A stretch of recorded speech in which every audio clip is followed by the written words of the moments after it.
খুব ইজিলি একটা আমরা গ্রামার শিখে নেব।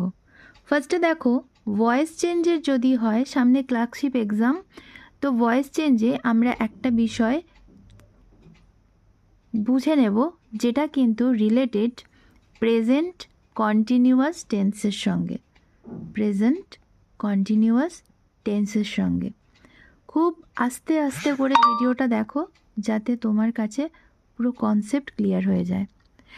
সাপোজ প্রেজেন্ট কন্টিনিউয়াসে আমি লিখলাম I am reading the news paper.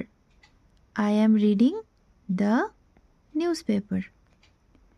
এখানে এটা প্রেজেন্ট কন্টিনিউয়াস টেন্স কেন বলে এটাকে? কারণ তুমি এখনই একটা বই পড়ছো, এই মুহূর্তে একটা কন্টিনিউয়াসলি একটা বই পড়ছো।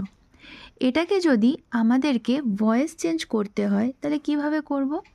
তাহলে এই জায়গাটাকে আমরা অবজেক্ট হিসেবে ধরি, এই জায়গাটাকে আমরা অবজেক্ট হিসেবে ধরি। তাহলে অবজেক্টটা চলে আসবে কোথায়? সাবজেক্টে। অবজেক্ট চলে আসবে সাবজেক্টে। যখনই সাবজেক্টে চলে আসছে সেটা হয়ে যাবে দ্য নিউজ পেপার। সেটা কি হচ্ছে? The news paper. ফার্স্টে আমরা দ্য নিউজ পেপার লিখে নেব। দ্য নিউজ পেপার লেখার পর সবসময় মাথায় রাখবো অক্সিলারি ভার্ব বা সাপোর্টিং ভার্ব। তাহলে অ্যামটা কি হলো? অক্সিলারি ভার্ব বা সাপোর্টিং ভার্ব। কিন্তু যখনই দ্য নিউজ পেপার এটা থাকছে, এটাকে আমরা কি বলি? Third person singular number. The news পেপারের পর তো আর অ্যাম হয় না, তখন আমরা লিখব ইজ। তাহলে অক্সিলারি ভার্ব বসে গেল এখানে ইজ। এরপর দেখবে এখানে আইএনজি আছে। এই আইএনজির জায়গায় আমরা সবসময় কন্টিনিউয়াস টেন্সে বিং বসাবো। কি বসাবো? Being. The newspaper is being.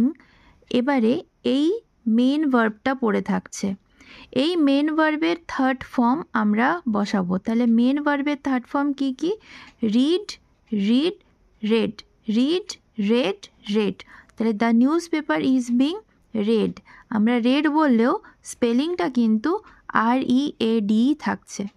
তাহলে এতটা অবধি হয়ে গেল। প্রথমে আমরা অবজেক্টকে সাবজেক্ট করলাম দ্য নিউজ পেপার, তারপর অক্সিলারি ভার্ব বা সাপোর্টিং ভার্ব ইজ থাকলো, তারপরে আইএনজির জন্য বিং থাকলো, তারপর রিডের থার্ড ফর্ম, ভার্বের থার্ড ফর্ম রিড বসলো।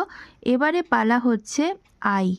এই আইটা তো এখানে সাবজেক্ট আছে, কিন্তু আমরা এখানে অবজেক্ট লিখব, তার আগে আমরা বাই বসাবো। যেহেতু ভয়েস চেঞ্জ, আইটা চেঞ্জ হয়ে গিয়ে হয়ে যাবে কি না? মি। আইটা চেঞ্জ হয়ে গিয়ে হয়ে যাবে মি। তাহলে অ্যান্সার হলো ভয়েস চেঞ্জ হয়ে এটা প্যাসিভ ভয়েস। এটা কোন ভয়েস?